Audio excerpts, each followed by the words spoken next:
and I'm the director of the Latinx Resource Center.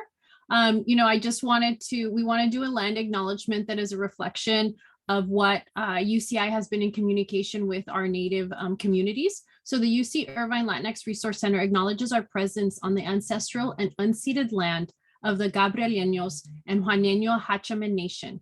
As a land-grant university, it is vital to acknowledge and make visible UCI's relationship to Native peoples, to recognize the history of the land on which we stand, and to affirm the past, present, and future of the Gabrieleños and Juaneño Hachaman Nation here in this place. This acknowledgement is a living document and serves as a call to action to all members of the UCI community. Thank you, Adeli. And with that, I have the utmost pleasure of introducing our speaker for tonight, Angie Galvan Rodriguez. Angie is a Dominican-born, Puerto Rico and Chicago-raised blogger, educator, founder, and writer who identifies herself as Afro-Latina. Her journey as a blogger, inspired by her daughter, began in 2013 when she decided to share her experience as she transitioned from relaxed hair to fully natural curls through her blog, AfroLatinidad.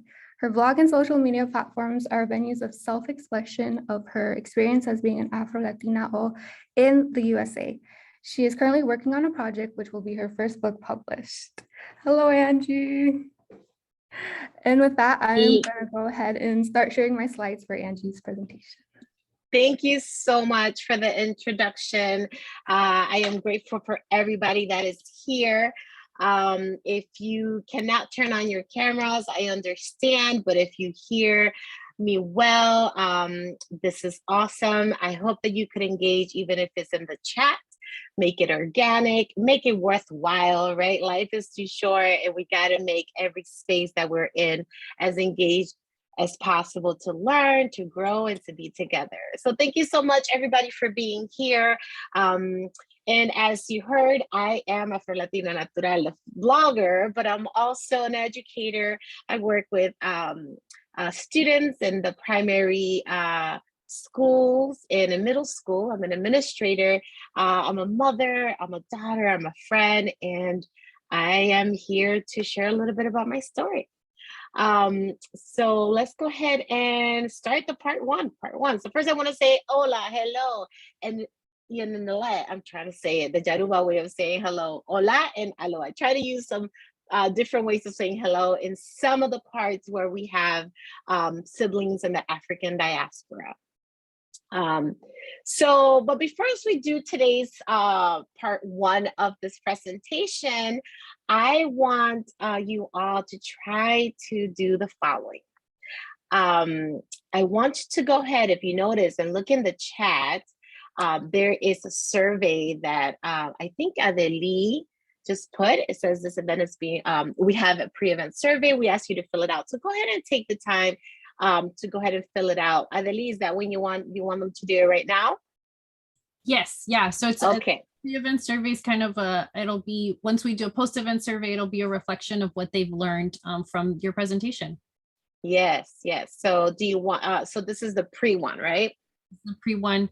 Yep. So it just questions. There are technically right and wrong answers, but that's the point of this, so that you use this opportunity to learn something. Yeah, so go ahead and if you click on that form, I believe that you could have about 2 to 3 minutes. It shouldn't take that long. They're very short questions, and it's just to kind of pick at your brain before we go ahead and dive into writing as an act of liberation.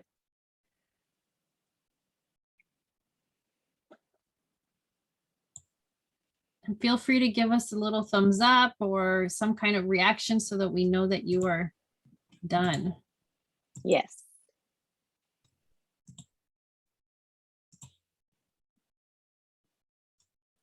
Now, in the case that you are having trouble with accessing the form, and you still want to kind of be able to dive and do some knowledge about what we're going to do, try to look at this question, and you could go ahead and write it on a Post-it, or if you have a Post-it next to you, on a piece of paper, or just try to keep it, off the top of your head, and try to explore what is liberation.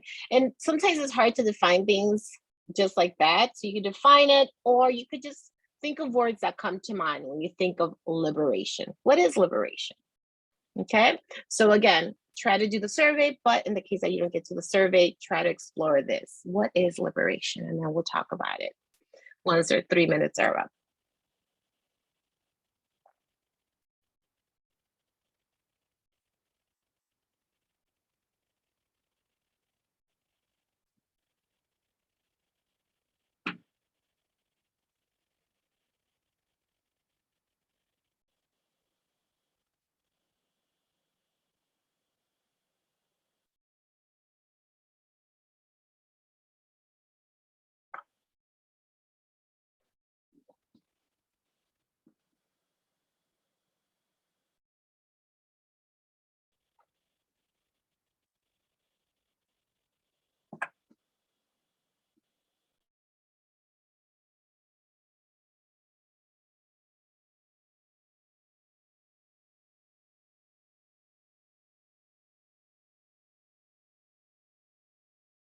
And Ana Marina, if you, whenever you, the minutes are up, would you let us know, or do you want me to share with the audience? I'm gonna leave 1 more minute for everyone Okay. else, and then we can go ahead and continue. Sounds Thank you. good. Sounds good. I'll wait on your call.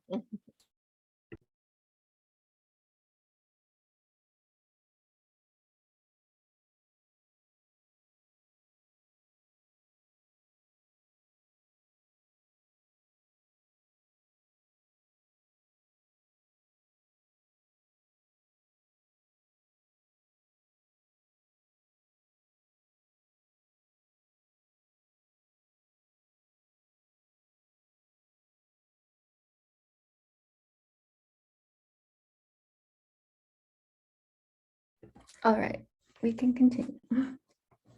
All right, let's do this. Let's continue. Okay, this is awesome. Okay, so again, if you didn't get a chance to do the survey because you're trying to multitask between the presentation, I still want you to explore what is liberation. So what words come to mind? You can put it in the chat, or you can go ahead and unmute yourself if you would like, raise your hand, and then Ana Marina will be able to ask you to unmute yourself. So what words come to mind? You could define it, or you could just tell me what words come to mind.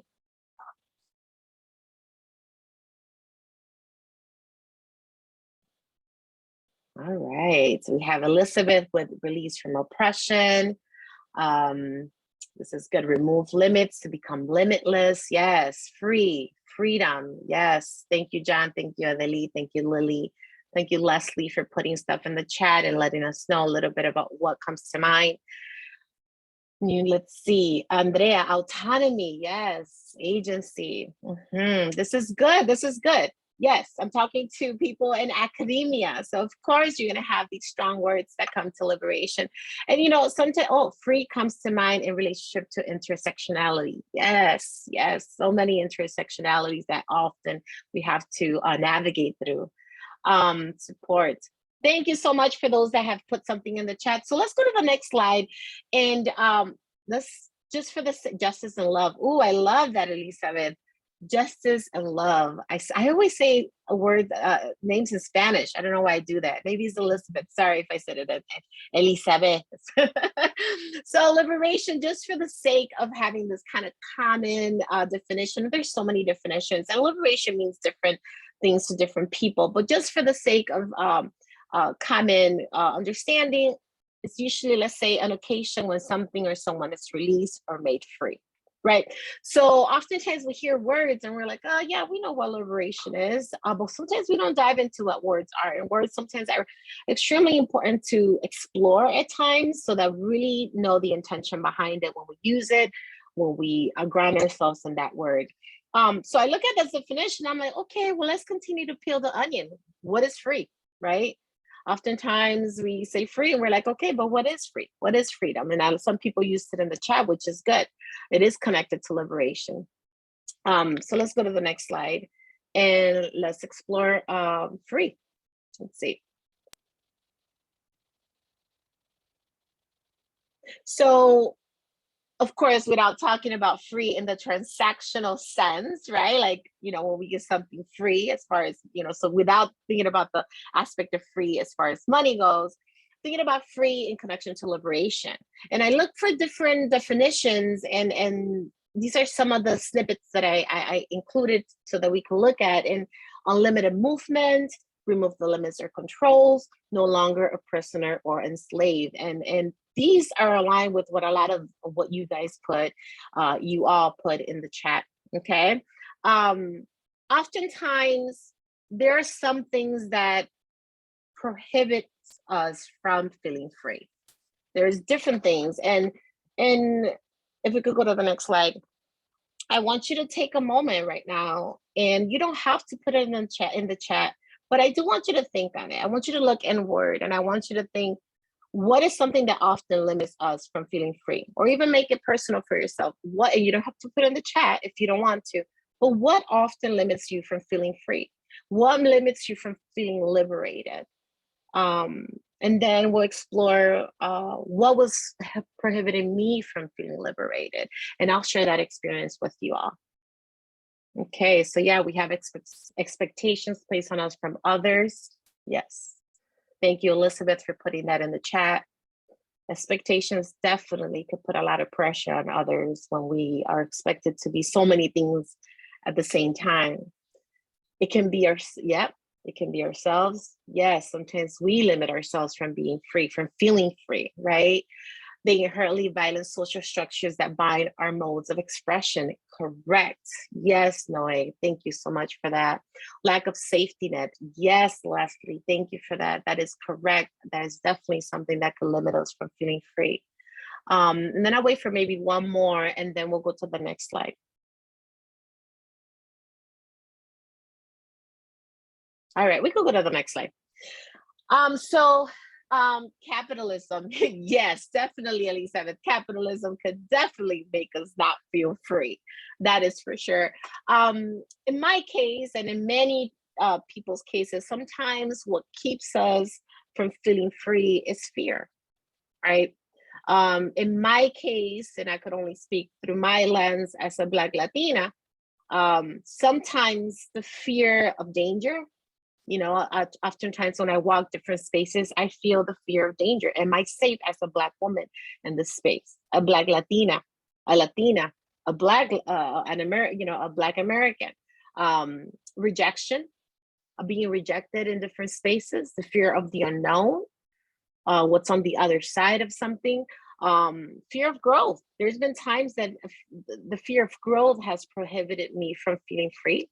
Unveiling the pain. Sometimes the fear of like peeling that part of me, those pockets and corners of my being that once I unveil that pain, I may not want to feel that discomfort that may come with that. And like I put on the at the bottom, discomfort. The fear of feeling uncomfortable, right? Of not feeling welcome, not feeling connected, not feeling like I'm part of something. So that fear oftentimes, in my case, prohibits me or has prohibited me from feeling free, from feeling liberated. And that may be the case for many of us at times. And because of that fear, we continue to limit ourselves from living a life where our authentic selves is at the forefront of our identity. Could go to the next one. So fear often holds us back. It holds us back from not only our authentic selves, but sharing with others our authentic selves, right? In my case, there are times growing up as a Black Latina here in Chicago, there was times that I had to navigate. How does it feel to be a Black Latina in a space where they don't know what a Dominican was?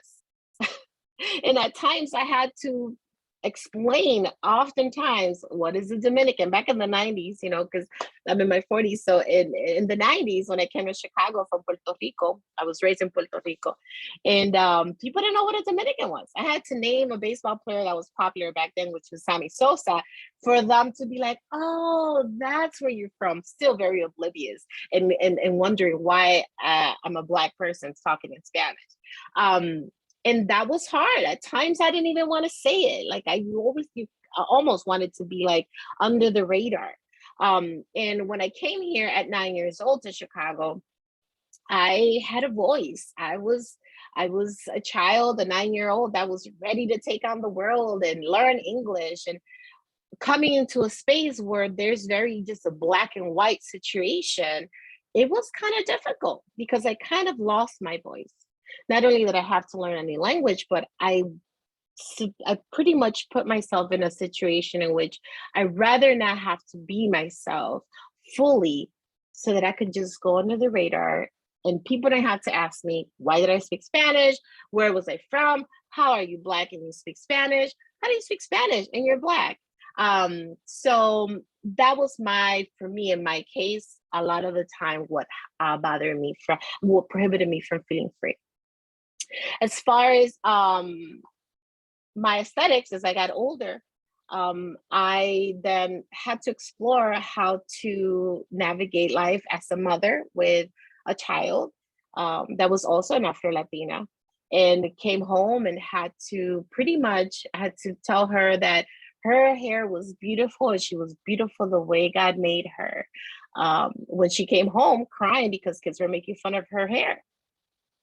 Something that happened to me in Puerto Rico, although there are Black Puerto Ricans, but I lived in an area where it's predominantly fair-skinned Puerto Ricans, and the same thing happened to me in kindergarten.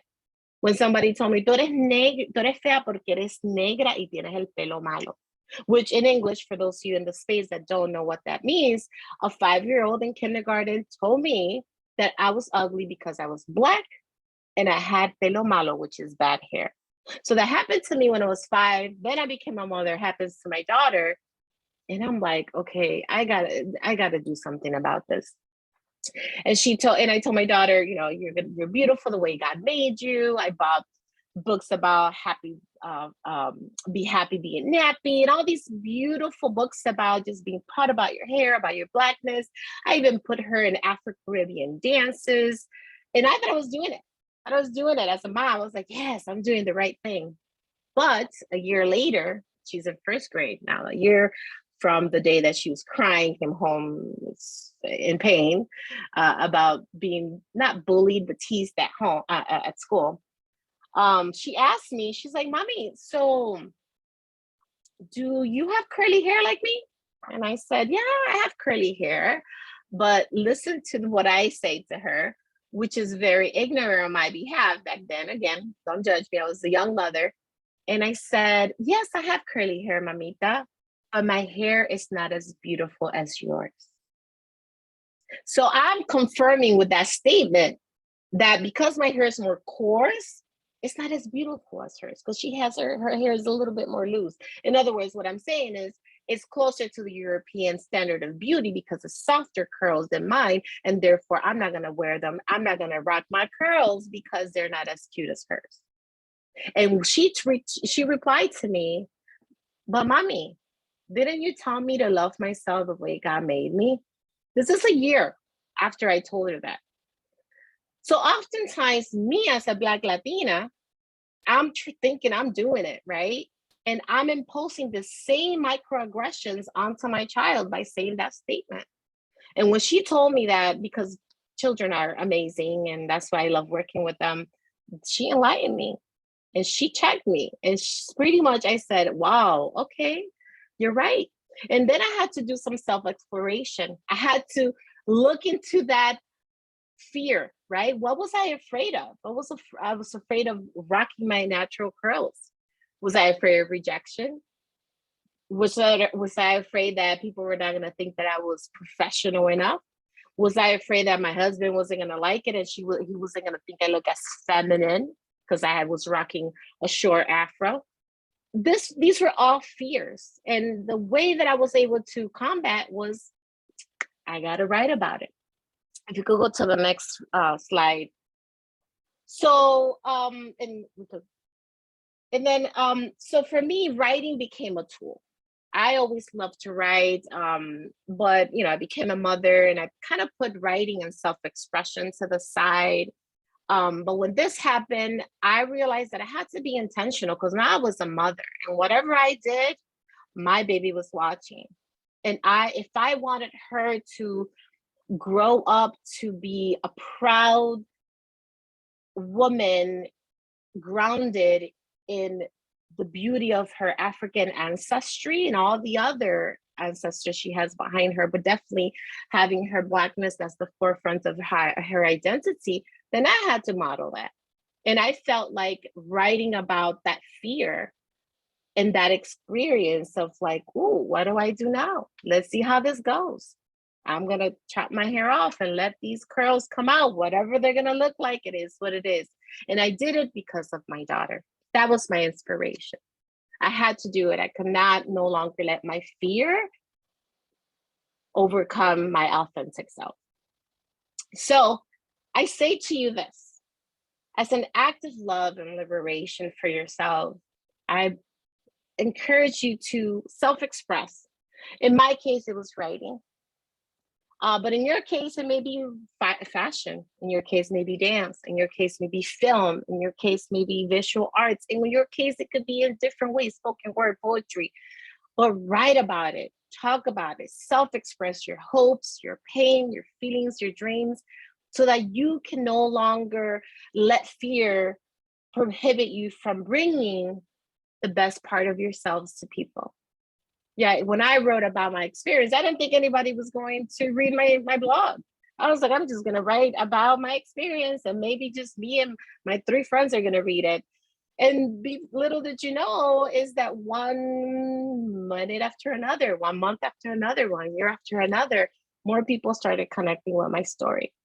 So my hope is that whoever has had the opportunity to share, to read my story, to read my blog, or see my content in social media, that they feel less afraid to maybe let their hair out, cut their hair off and go natural, or maybe be grounded in their Blackness as a Black Latina or as a Black American, or a sibling in the African diaspora, that they feel a little less alone in their experience as Black women or men or siblings in the diaspora. So I encourage you, if you go to the next slide. How are you telling your story? I want you to think about right now, and I'm gonna pause, right? I wanna pause after I ask this. So I want you to really take a minute to think about, how are you telling your story right now? Are you telling your story through some form? Is it through dance? Is it through visual arts, as I said earlier? Is it writing? Whatever the case may be, I want you to think, are you telling your story? And if you're not telling your story, I want you to really explore how you could begin doing that. Because you may think nobody cares about your story, but there's somebody out there that may hear your side and your experience and connect and feel a little less alone and feel encouraged or inspired. Our story matters. All of our stories matter. You matter. Nobody else in this world has your story because you are unique. Tell it, share it. What's the worst that could happen? Yeah, you may be exposed, you may be out there, right? But the best part of it is that you're going to be closer to living your most authentic self. And that is liberation, right? Somebody put agency, autonomy, being us, being ourselves, prohibiting anything that prohibits us from reaching that point of feeling like, here we are, this is me, and whoever doesn't like it, pues no me tiene que hablar. So I want you to think about that, and I encourage you to do that. Because at the end of the act of liberation, when you express yourself in whatever way you decide to do that, at the other side of that, there's love. And somebody put that in the chat earlier. There's love for yourself and your authentic self, love for your ancestors, and love for the people that may connect to your story and be inspired and feel connected. So that is part 1 of today's session, but I want to look in the comments, and it says, I think also the act of freeing is a process could be violent for many. These expectations we may carry may also make us believe that growth is destination and not a journey. Yes, so forgiveness is vital to constantly grow, to be better versions of ourselves. Yes, forgiveness is key, right? And I think so, for example, like in my case, as I explore my experience as a Black Latina, I had to forgive myself for maybe mistakes that I did in the past of hating myself. Not hating, but disliking my African ancestry, my aesthetics at times, because of the experience of always things or comments that were said, which we'll talk about in the next part of this, microaggressions that I had to go through all my life, even within my family. And oftentimes not liking that part of myself.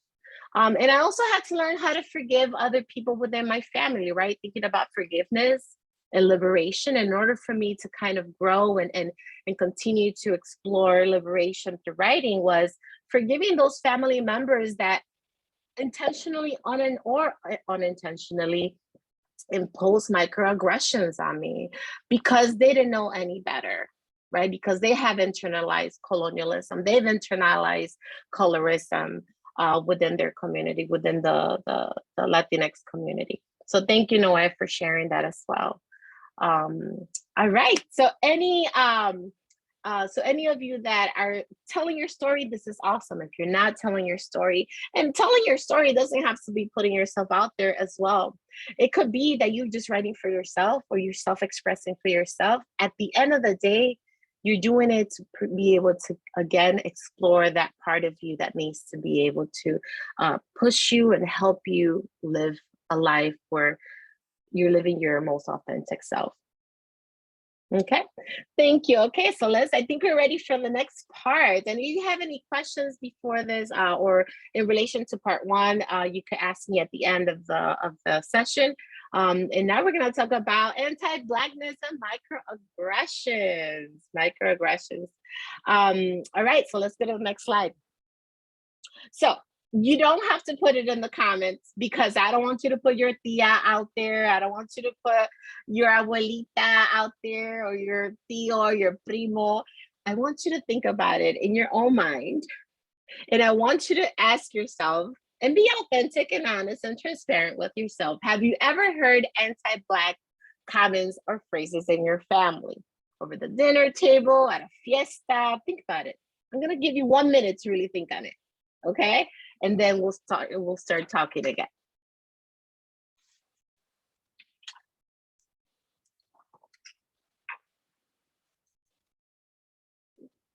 And in case you're like, I don't know, I'll give you some examples. If you've ever heard, salte del sol para que no te pongas más morenita or más negra. Or maybe you've heard the phrase, which happens a lot in the Caribbean, cásate con un blanco para mejorar la raza. Maybe you've heard that before, maybe not. Or if you've heard maybe, ay, pero ese pelo de ella es muy chino, no me gusta.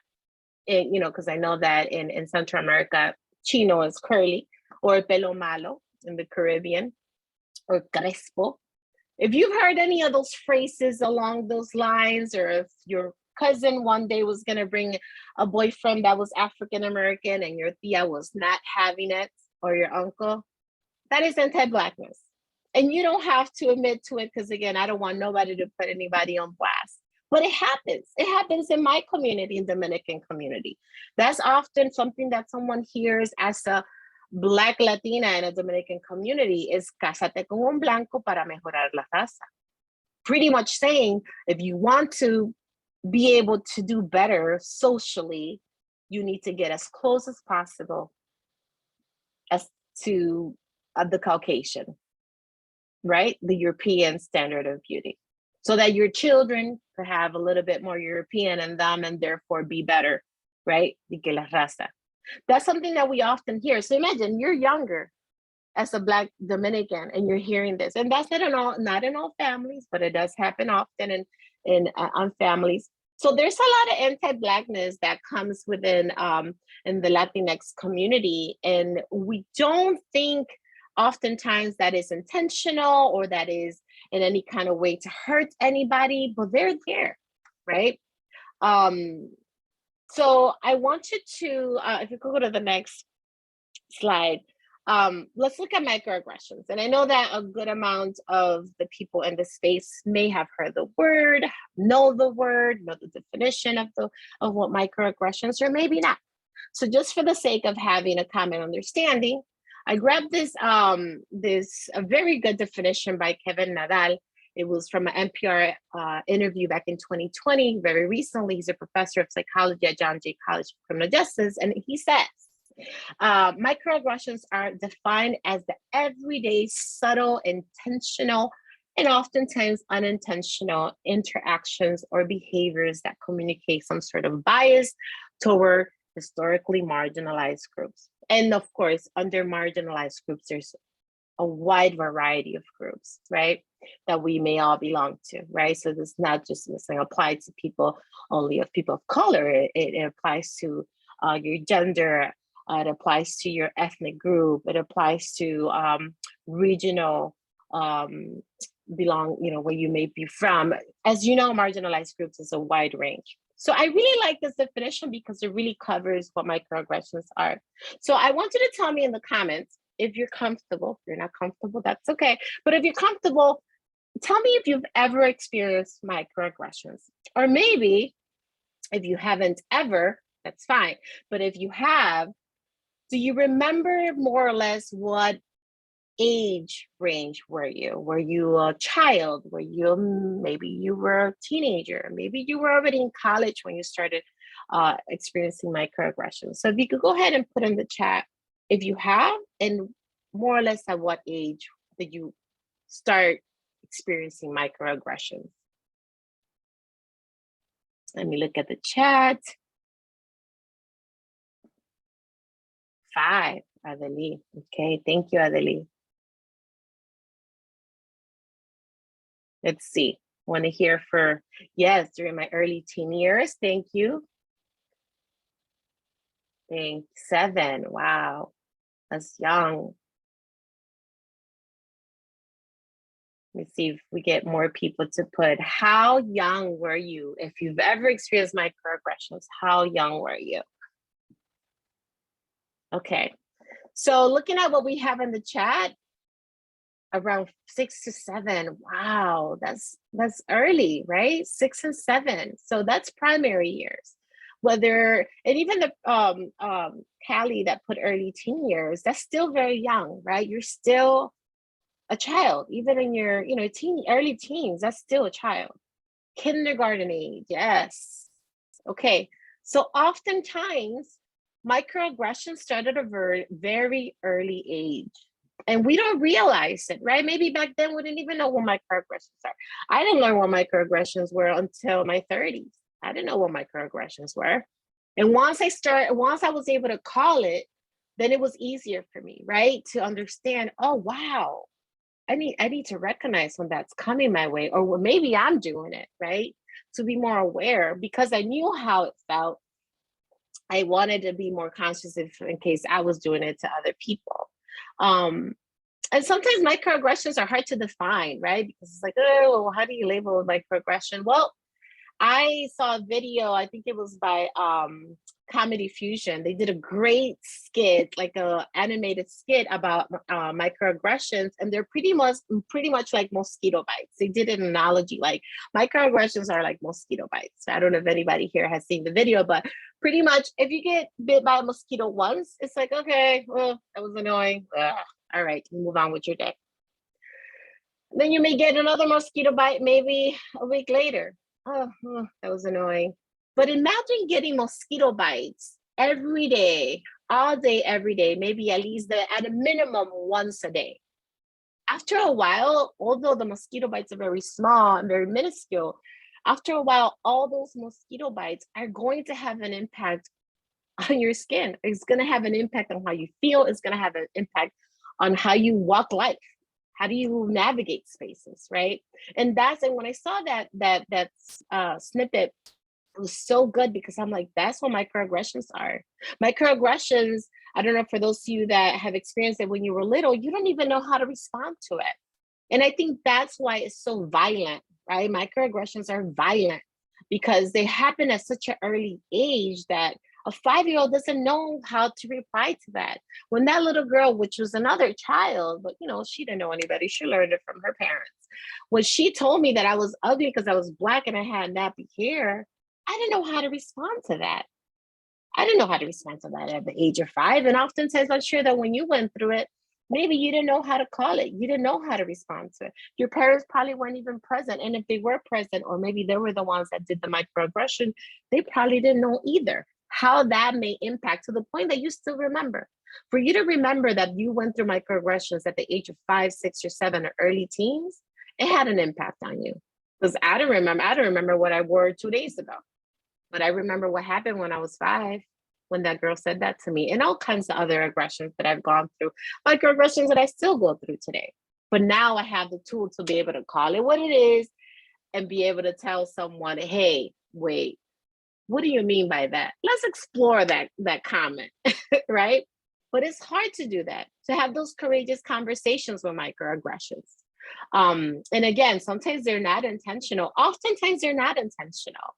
But sometimes we need to educate people. Anyways, so let's go to something. I want to share a little snippet of a video.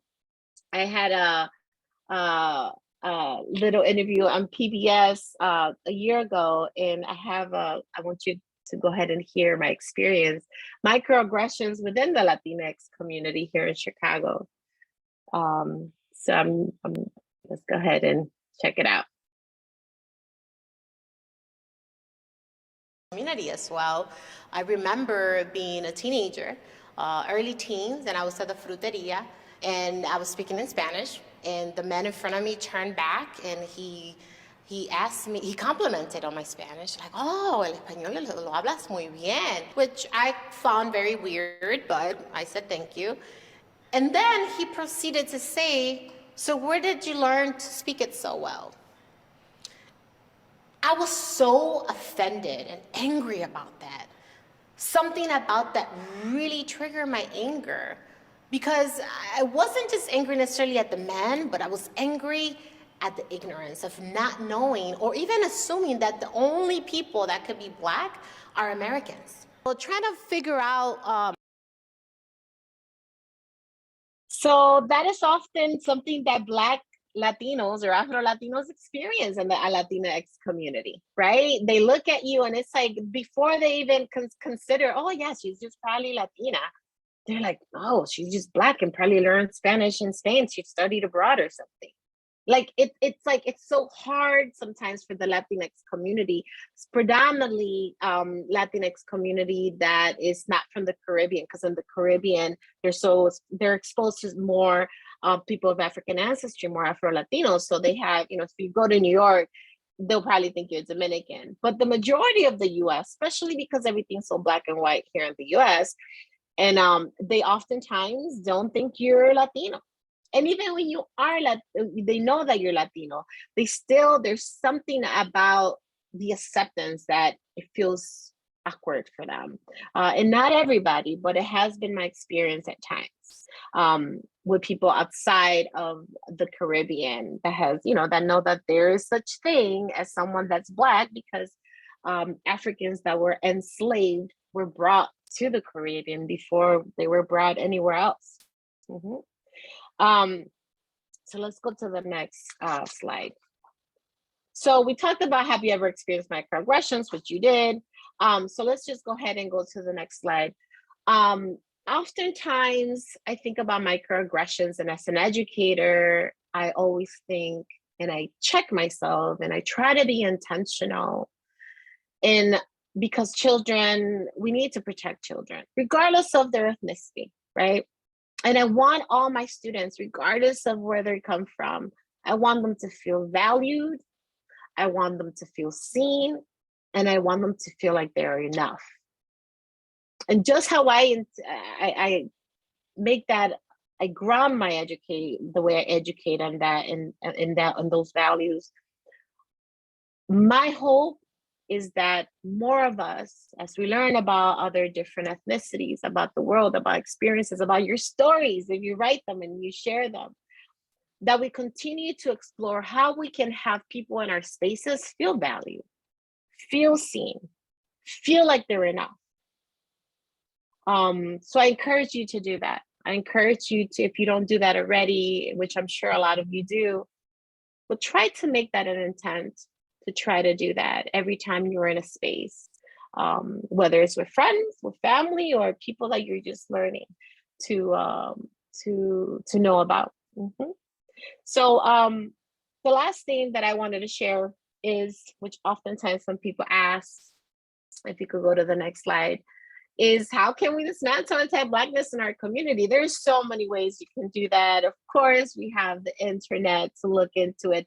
Of course, you could ask in academia, maybe people in your different spaces will be able to educate you a little bit more on how to dismantle anti-Blackness in our community. And I don't just say in the Latinx community, I say in any community that you may be in, right? You need to recognize it. As I said earlier, when you were 5 years old and you went through microaggression, you probably could have recognized it. But now it's easier for you to recognize it as an adult. If you see it, if you hear it, identify it, recognize it, disrupt it. So if you have that, I don't know, that tío that's upset because your prima is bringing a Black American, an African American to the house as a boyfriend, and he says something that is not appropriate, disrupt it. Tell them what it is. You got to have those courageous conversations. It may be uncomfortable. Your tío may not talk to you for a couple months, but guess what? It'll be all right. He'll get over it. Why? Because you need to disrupt it. We are not going, and the reason why is because there are children around. People, they are listening. They are listening to these different microaggressions, these different anti-Black comments in our community. So we need to make sure that we disrupt it. We need to advocate for pretty much people being valued, seen, and that they're enough. You got to educate. Sometimes you have to educate. That when that happened to me when I was a teenager, what I didn't finish saying is that I turned around and I spoke to that man and I told him, hey, did you know that the first Africans that were enslaved were brought to Dominican Republic? Do you know where the Dominican Republic is? I went in on that poor man. He probably was like, girl, I was just complimenting your Spanish. But I had to educate him. And sometimes you have to do that. And sometimes that's tiring. Sometimes I choose not to because it is draining. But if you feel like you have the energy to educate. Tell it how it is. So sometimes people need to just learn a little bit more about history. And last but not least, courageously have empathy, right? Have empathy for yourself. Have empathy for the microaggressions that you've gone through and how you are still pretty much healing from those microaggressions that you've gone through, that you've experienced, and that you're going to continue to experience, because this is the world that we live in, unfortunately. But have empathy for yourself, have empathy for others, have empathy for people in different communities, people in different experiences that may be different or the same as yours. But at the core of it all, I want you to be courageous. I say courageously, tying it back to our fear sometimes and sharing our story. Be courageous. Have those courageous conversations. And thank you. And if you want to ever read a little bit more about me, you can go to the website, AfroLatina Natural blog, AfroLatina Natural on Instagram, AfroLatina Curls. They had taken AfroLatina when I went to Twitter. I was so mad. I was like, I want it all to align. And then you can always email me. I'm always open to educating. So if you want to ever contact me, feel free to email me at afrolatinanatural@gmail.com. Our students are 9th to 12th graders. Very nice, Elizabeth. Thank you for sharing. And are you an educator, Elizabeth? I mean, and I guess we could open it up to questions or comments. We could discuss, we could talk. But yeah, I was just wanted to ask. I looked in the chat and Elizabeth said our students are 9th to 12th graders. So are you an educator or do you work in Yeah, so I'm actually the director of a program called Upward Bound. And so we serve students 9th through 12th graders. Our students are actually from the Inland Empire, so located in Fontana. We have a few students here, and then we had several other students come to the other event last week, I think. So we just like to curate different events for our students so that they can see what is available once they go to college, because our program is aimed at preparing students to go to college. And this is great. So thank you so much for sharing. This is wonderful. This is awesome. Oh my goodness. I'm so glad we have younger people in the house. I work with middle schoolers. I think that they are in high schoolers, and I believe they are the future of the world. That's why I think I am so hopeful about life, because they have the power to make a difference in this world, and they encourage me. So when sometimes I feel sad looking at the news, I remember my children, I remember the students and all the students across the world. I'm like, you know what, we have hope. We have hope because we still have teenagers and middle schoolers in this world. So yeah, I'm open to any questions, anything you may want to ask. You can put it in the comments if you want. You can unmute yourself, whatever you may want. I am here. I'm open for questions or comments.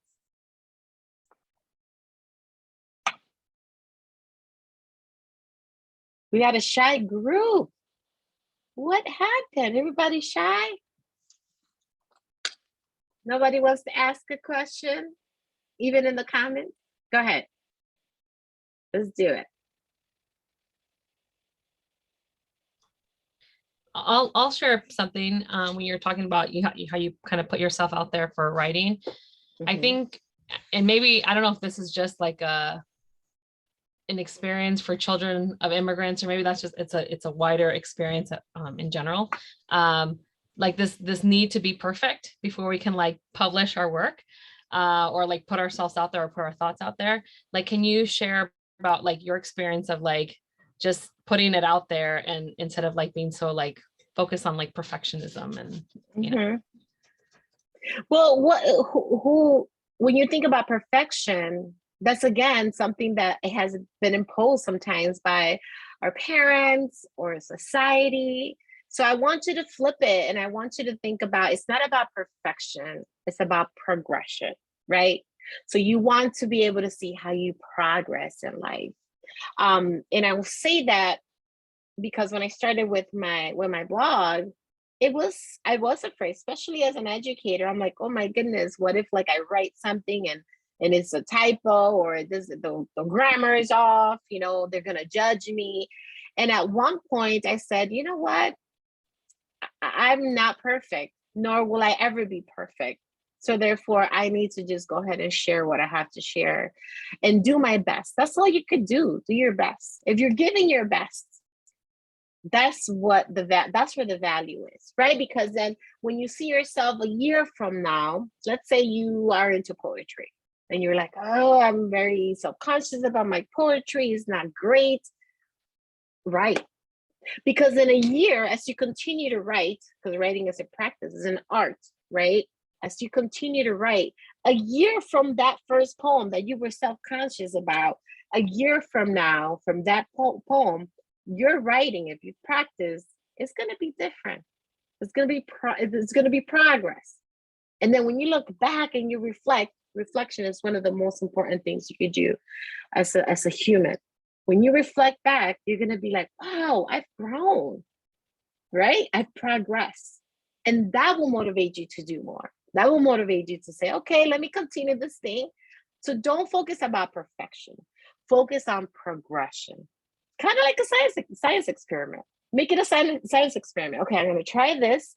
It's not going to be perfect, but I want to see, I'm going to go at it. I'm going to practice it. And in a year or a month or 3 months from now, I'm going to look back and see how I've gotten better. So think about it that way. Perfection, nobody's perfect. There's no such thing as perfection as humans. We are perfectly imperfect. All right. I hope that answered the question. All right. And then let's see at the chat. Okay, so Noe, after that question by Elizabeth, Noe said, I have a question. So go ahead, Noe, ask the question. Yeah, can you hear me?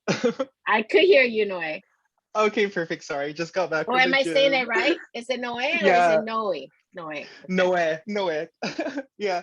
So commenting also on what you have just mentioned before, just like Audrey Lord says, like, as a queer Latinx gender nonconforming individual, I have lived with a lot of anger, and I feed upon it a lot.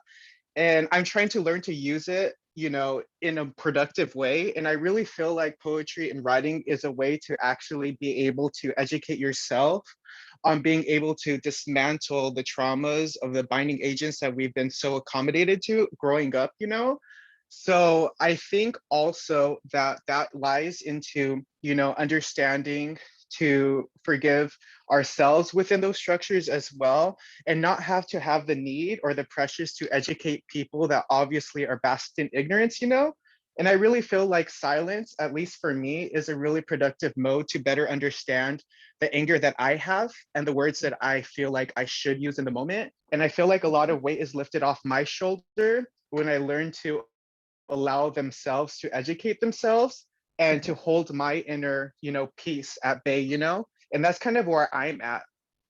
Yeah, I get it. Like I said earlier, there are times that I'm like, I don't want to educate anybody. Like there's Google, there's ways you can educate yourself about being a better person and not be racist and not say comments that are gonna be hurtful for people of color. So there are times that it is draining and I choose not to. I choose not to. And there are times that I do.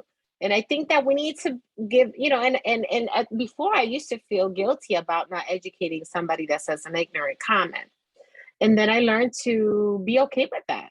I learned to forgive myself and not feel guilty when I choose not to have to educate someone for saying a comment that was out of pocket, not towards me, but overall, right? Like a comment that shouldn't be said. Usually I want to tell people, but sometimes it's draining and I'm not about it. And I got to be okay with that. And I've learned to be happy with that when I choose silence. But in regards to what you said about your anger and writing and journaling, it's definitely one of the tools that we could utilize. There's so many different tools, right? To heal, to explore those parts of us that need some kind of processing. And like I said, in my case, it's been writing or speaking or doing this in community. But yes, I think that writing and journaling gives us an opportunity to sit with ourselves because we don't have to share our writing with anybody. We could just journal. And sometimes I feel like writing, whether it's typing or even pen to paper, brings up some things in our subconscious that we sometimes don't even know are there. And that's the beauty of writing, again, because you don't have to share it with anybody. It could be just free writing. And that is healing, right? Because you're kind of being able to open up, right? What you have locked in here and you're letting it out, even if it's not through speaking, but through writing. And that itself is an act of love for yourself. It's self-preservation. And at all costs, we should self-preserve, right? Self-preservation is key. So thank you for sharing, Noe.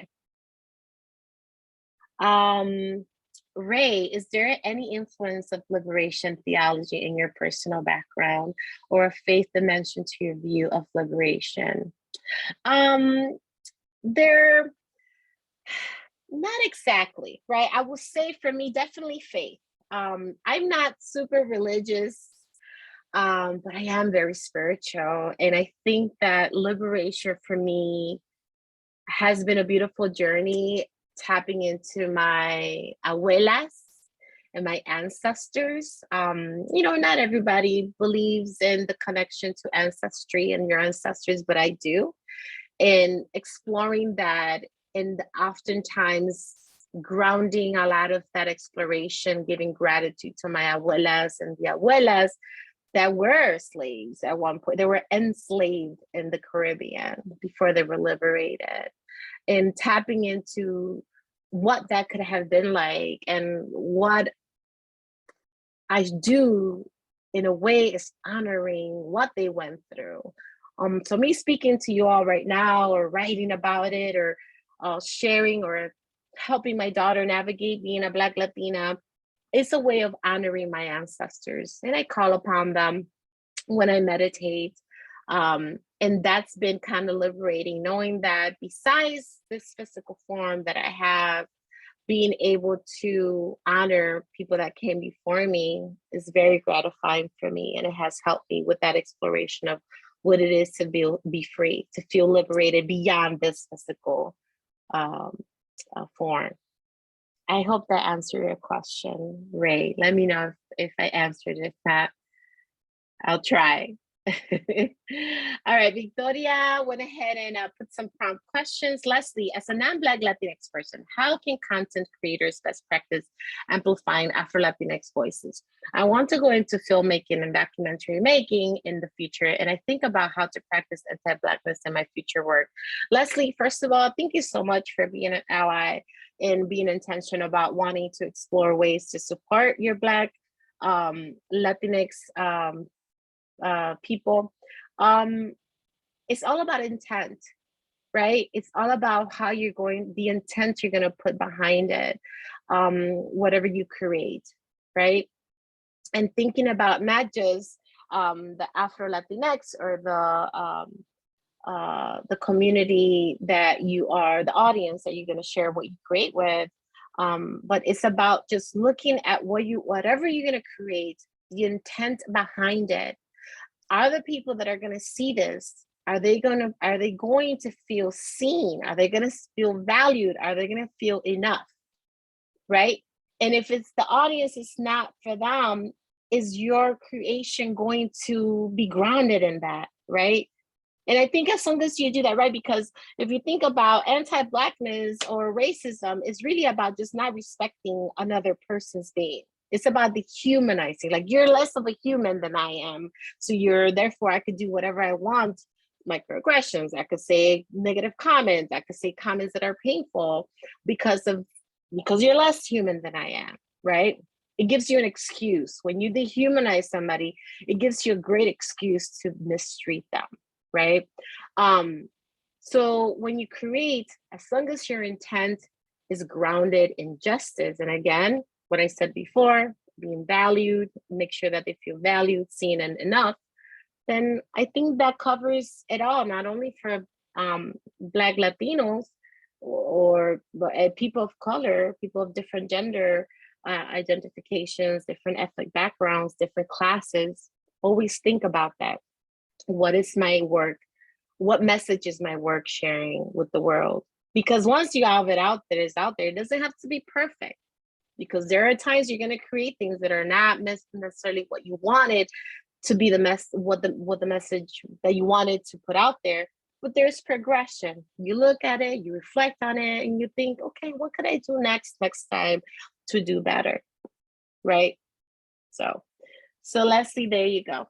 Love the color of your hair. It's so cool. All right. Callie, what do you believe are some ways to combat intrafamilial colorism, anti-Blackness, especially within the Black or Afro-Latino community when it's internalized?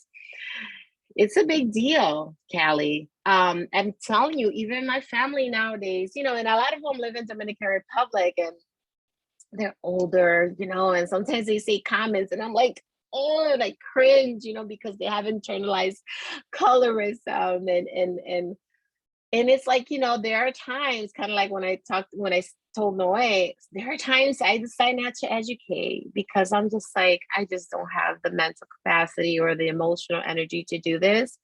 But when I do, I call it. I say what I have to say. I correct them. For example, I'll give you an example.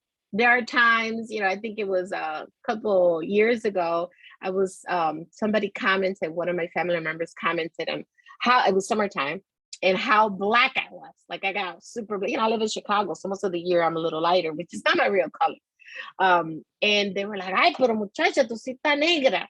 Like you are so Black, And I flipped it, right? So my way of not attacking and being, I flipped it because I've learned little by little how to like navigate these conversations. I said, I see.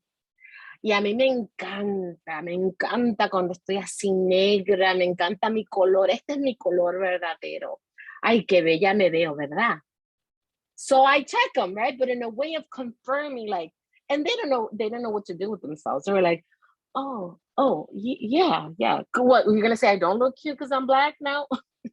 So you put them on the spot, but again, you learn that, right, as you navigate these conversations, because there are times things have happened like that, and I'm like, I think about what would have been a good comeback an hour later, and it's gone. I can't say it again, you know. And so I've learned how to kind of explore these different conversations and how to navigate them when I have the energy to do so. So, but it's hard. It takes experience. So Callie, it takes experience to kind of like navigate, and when you feel like and sometimes as simple as saying, "What do you mean by that?"